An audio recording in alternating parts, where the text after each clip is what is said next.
From CGTN headquarters in Beijing, this is The Hub with Wang Guan. Hello and welcome to The Hub on CGTN. I'm Wang Guan in Beijing. Chinese President Xi Jinping arrived in Moscow on Wednesday for a 4-day state visit. It is President Xi Jinping's 11th visit to Russia, and it comes at a significant moment as it coincides with the milestone of the 80th anniversary of the victory of the Chinese people's resistance against the Japanese aggression. Also, the Soviet victory over Nazi Germany, otherwise known as the Great Patriotic War, which are all part of the sacrifices and the victory of peace during the World War II.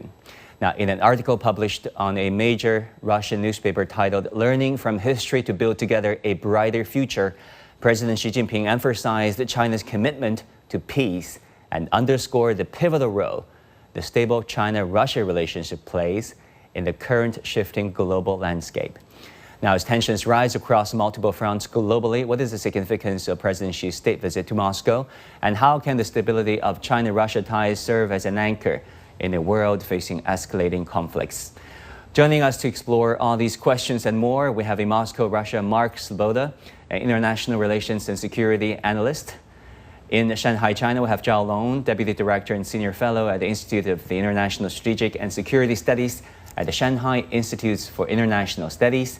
In our Beijing studio, we have Rong Ying, Chair Professor at Sichuan University and Senior Fellow at the China Institute of International Studies.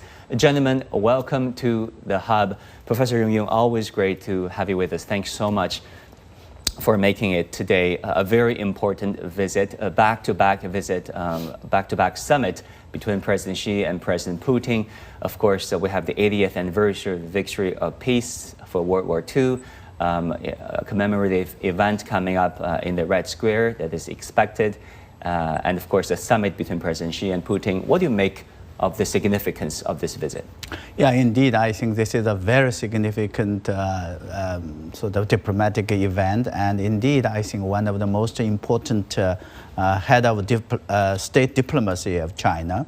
And certainly, I think we are very much looking forward to not only consolidate, broaden the bilateral relationship between China and Russia, which is, we call it a kind of a all-round comprehensive strategic coordination and consultation for a new era. And this relationship, as you said, and we agree that it is not it's significant, goes much beyond the bilateral. It has strategic, long-term sort of significance.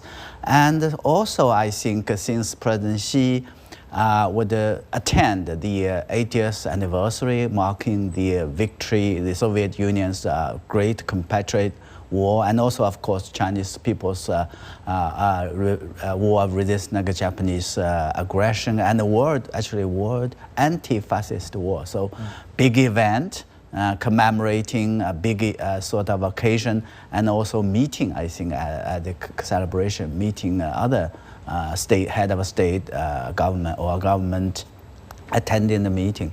But last but not least, I think the visit took place at a very significant and critical area where the international system and international order is undergoing, facing up a lot of challenges, unprecedented, and need stability, I think, predictability. That is exactly, I think, China and Russia are working on, and that is exactly the occasions like commemorating the victory and also the founding of the United Nations and the post-war international order. I mean, so very significant visit.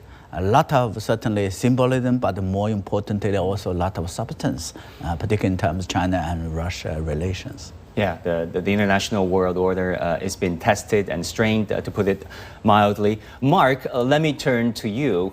What do you make of the substance as well as the strategic symbolism of Chinese President Xi Jinping standing alongside Russian President Vladimir Putin, alongside other world leaders, with the likes of Brazilian President Inácio Lula da Silva, during showing up at the same time during a commemorative event in Moscow, Russia? What message does that send to the rest of the world? Well, there are some 29 world leaders that will be in Moscow for the 80th anniversary of Russia's the Allied victory over Nazi Germany and its European fascist allies, and undoubtedly the arrival of the Chinese president is the most important guest for historical reasons, but also for modern geopolitical reasons. The first message it sends, straight out, is that a re-understanding of history by the collective West and an attempt to impose this kind of fan fiction Saving Private Ryan narrative on the world will not be tolerated. It will not be accepted, because the foundation of relations today is built on a proper historical understanding of events, of the great sacrifices of the Soviet and the Chinese people made during that conflict, what they endured and what they accomplished. We recently heard from President Trump trying to claim that the United States played the greatest role in both World War victories, and this is not only just factually incorrect, but morally repugnant. I think there is also a second modern geopolitical, and that is the U.S.-led collective West. And here I have to say that U.S. leadership has become somewhat more nuanced and complicated since Donald Trump assumed the office. But the attempt by the West to dictate to the world that they must stop trade, that they must stop relations with Russia because of the Western proxy war on Russia in Ukraine, it is something that the rest of the world outside of the West does not accept. And China plays the strongest and lead position alongside Russia, without necessarily taking sides in the conflict in Ukraine. China says the West does not dictate our trade and political relations with our partners, and that Russia is the most important of those.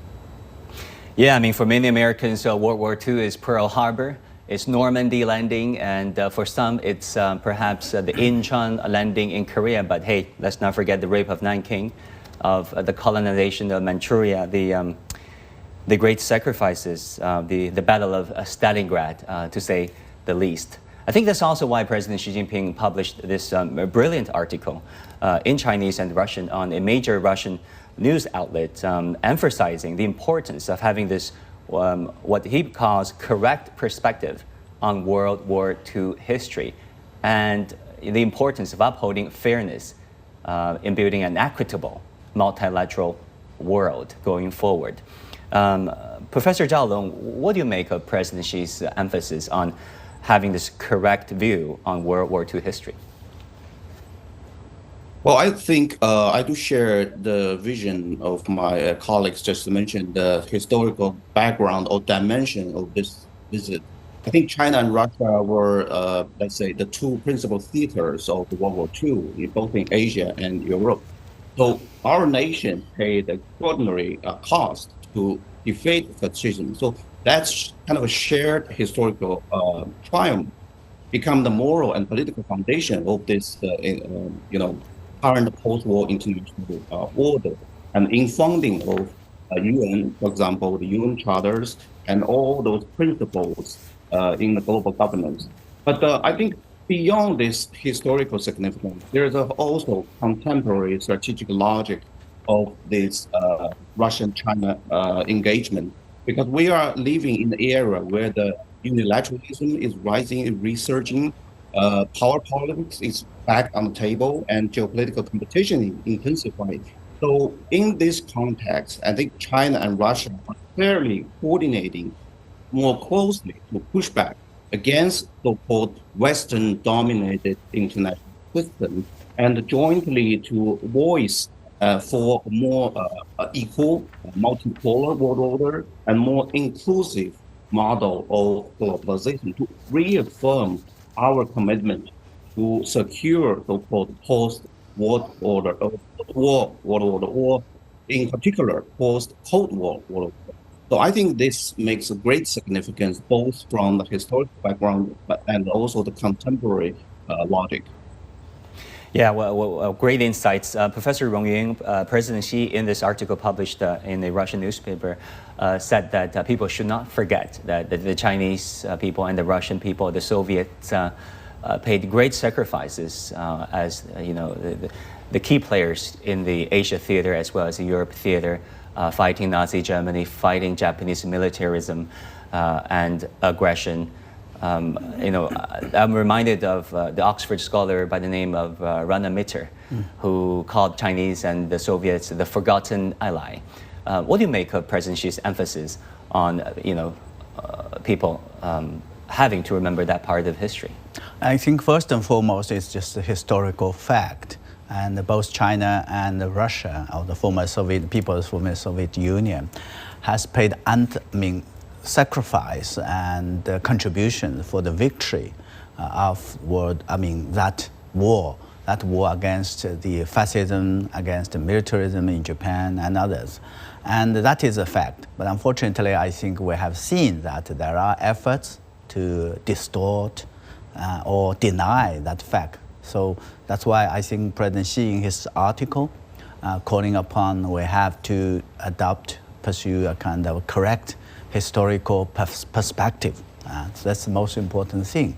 And I've also have to remember the heroes and heroines that has given their lives for the victory, for the peaceful peace and stability that we enjoyed.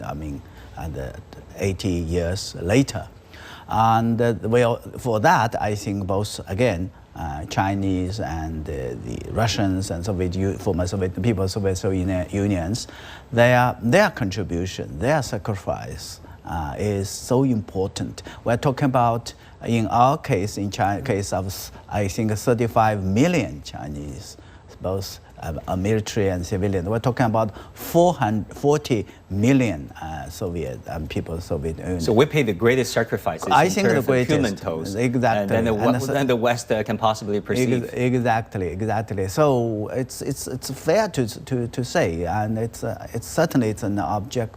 The fact that to recognize that, recognize this contribution and the sacrifice, and also between China and Russia, for the Soviet Union, if I can, we have been to win the victory. We have been mutually supporting each other. We have been fighting shoulder to shoulder. We shared our blood together for that victory. So I think for younger generations, for the generations in the future, our kids, our grandsons, granddaughters, this is also very much important.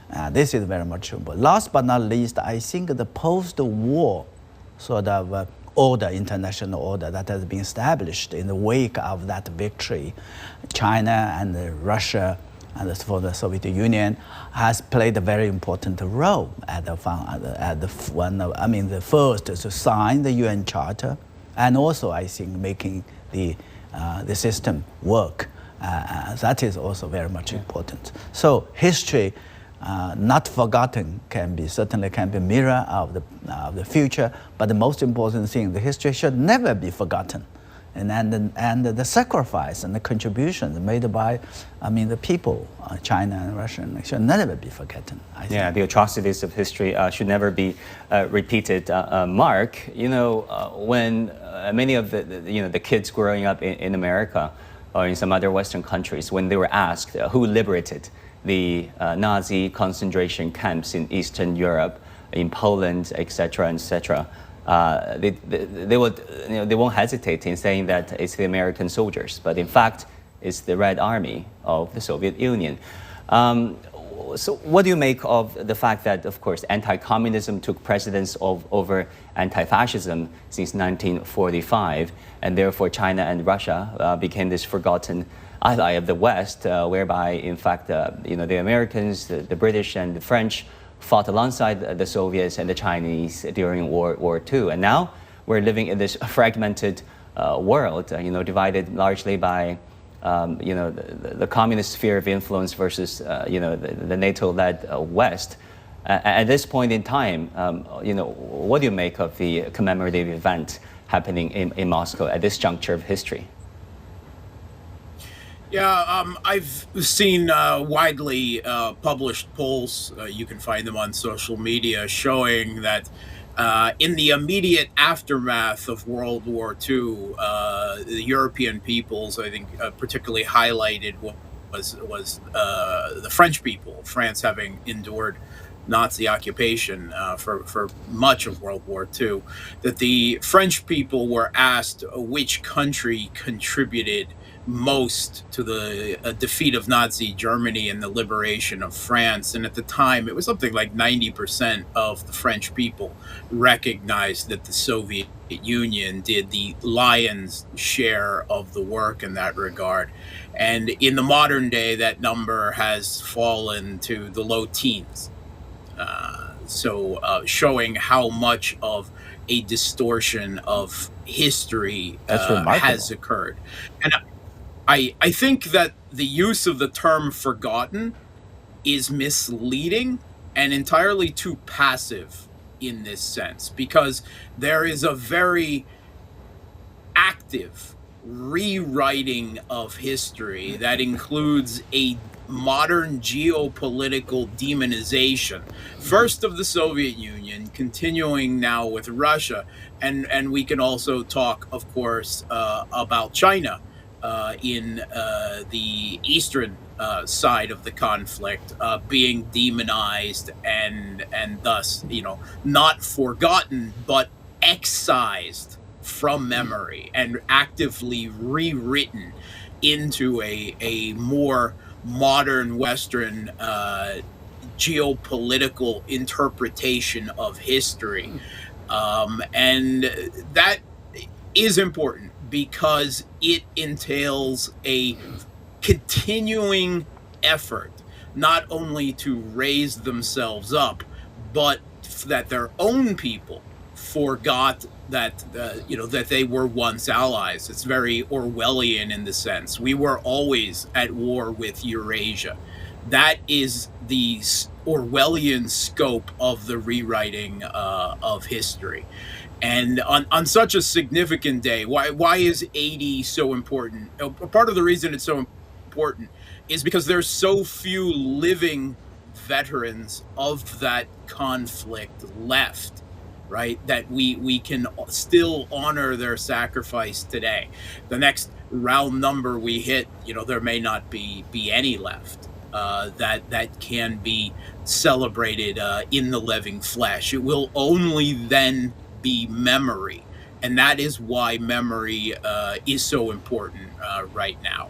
And I think that the presence of the Russian and the Chinese president together, maybe celebrating is too strong a word, but mourning as well, that the cost must not be forgotten, because that could lead to a repetition. And indeed, it must be said that with the proxy war that the United States and all of NATO is waging today in Ukraine, with so many Banderite fascist elements within the Kiev regime's military and political structures, there are many Russians that say that the war continues today, that what Russia is fighting in Ukraine is a Banderite fascism that has been, the World War II Nazi collaborators in West Ukraine,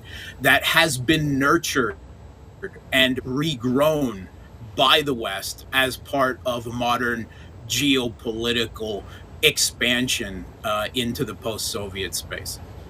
Yeah, it's really unfortunate what's happening in Eurasia today. So it is, in South Asia, where India and Pakistan, they're engaged in quite a bit of fighting. But let's move on. Director Zhao Long, many people say that China's diplomacy is at its finest where its action speaks louder than words. If you think about its, solitude role of fighting the Japanese aggression by itself in the large part of the 1930s and early 1940s, helping establish and abide by the UN and its charters, and now, playing a very active role in building in helping with the rise of the global South, a new world order. What do you make of all this in light of President Xi's visit to Russia? Well, I think the numbers of the leaders who are attempting to attend this ceremony really tells there's a growing consensus that even the shared expectations on those major powers like China to show our commitment to safeguarding so-called historical truth of World War II, and even further defending the legitimacy of post-war international order, in particular, the function of UN and related, institutions. So I think China has devoted and continually committed to secure the post-war international order, and together, not only with Russia, but also with the countries in Global South. So I think China is really pioneering in that direction, and the significance and contribution of Beijing already be recognized by all those Global South countries. So that's why I think when Xi decided to join this ceremony together with Russian leaders and to show our commitment to this post-war international order, was supported by almost all those developing countries and Global South countries. I think this is also another significance that President Xi visit to Moscow.